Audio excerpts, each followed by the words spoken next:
እግዚአብሔርን ከማይፈራ አስመሳይ ጻድቅ እግዚአብሔርን የሚፈራ ኃጢአተኛ ይሻላል። እርግጠኛ ሆኜ ነው የምነግራችሁ።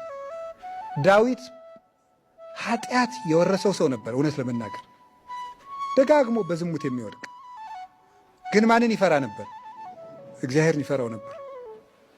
ወዲያው ኃጢአት ሰርቶ ጨንገር እንዳነሱበት ብላቴን አይኑ ብክን ብክን ብሎ ያለቅስ ነበር። እግዚአብሔርን ይፈራው ነበር። አንዳንድ ሰዎች ግን ተጠንቅቀው ነዋሪዎች ናቸው። ልባቸው ግን ከአንበሳ ይልቅ ይመራል፣ ደንዳና ነው።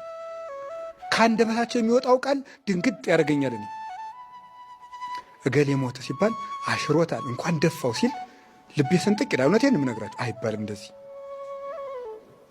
ምን አባቱን ጆሮውን ቢለው ኑሮ ይላል።